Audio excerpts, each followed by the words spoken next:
چې کله یو سړی غسل نه لري نو د هغه سړي دپاره بیا دا نجس دی که یا حضرت ابو هریره فرمایي یو ورځ پیغمبر علیه الصلاة والسلام سره مخامخ شوم پیغمبر علیه السلام ما سره مصافحه کوله ما لاس را لیرې کړ زه په منډه ولاړم کور ته غسل مې وکړ بیا رالم چې رالم ماته پیغمبر صاحب چیرې ولاړې ابو هریره ما یا رسول الله داسې زه نجسه وم داسې وم نو زه ولاړم غسل مې وکړ ول پیغمبر علیه السلام راته ویلي د مسلم حدیث دی سبحان الله ان المسلم لا ينجس مسلمان نجس کېږي نه پلید کېږي نه مردارېږي نه او حذیفه فرمایي پیغمبر علیه السلام سره لاس ملاوی ما ورته اني جنوب یا رسول الله زه بغیر د غسله یم وایي پیغمبر علیه السلام ماته وفرمایلې ان المسلم لا ينجس مسلمان نه مردارېږي پروا نه لري دا حکمي نجاست بلل کېږي حکمي دا معنا چې کم سړی غسل نه لري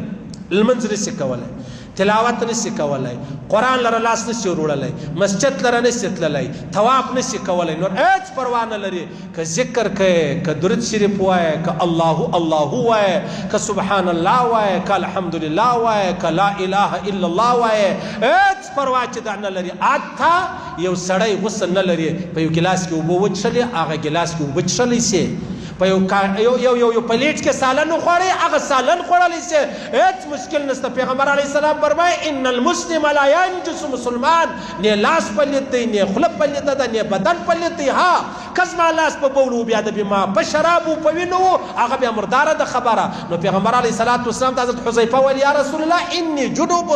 زه بغیر د غسله یم پیغمبر صاحب فرمیل پروا نه لري هیڅ پروا نه لري لاس ملاولی سي ذکر کولی سي د هغه رقم درود شریف ویلی سي ولاړ شي دا زنانې چې کله د لمانځه ټیم نه وي بیا اودس وکړي بیا راشي مسله اواره کړي دغه لمانځه پر ټیم سبحان الله والحمدلله والله اکبر ولا اله الا الله دې وایي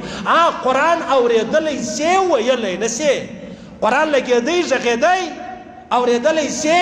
ویلی نه سي نو لهذا خبره دا سوه پیغمبر علیه الصلاة والسلام فرمایي چې څنګه مؤمن چې دی هغه نجس کېږي نه مؤمن چې دی هغه پلید کېږي نه مؤمن چې دی هغه خرابېږي نه ها نوره خبره دا ده چې کله تا غسل نه درلودی قرآن له لاس وروړلی نه سي قرآن له لاس وروړمه قرآن ویلی نه سي مسجد لره ورتللی نه سي بس نور هېڅ یو خبره چې ډېر خلک ستا هغه غسل نه لري سلام نه ولې یاره غسل نه لرم نو چې غسل سړی نه لري سلام نشي ویلی یا نشي ویلی نو ولا کلمه چې وایو ولا ذکر چې کوو هېڅ پروا نه لري سلام ویلی سي کلام ویلی سي کلام سمرات خبرې راواخله قرآن پاک نه او د هغسې مطلب ذکر و اذکار دا کولی سي دا خبره ختمه شوه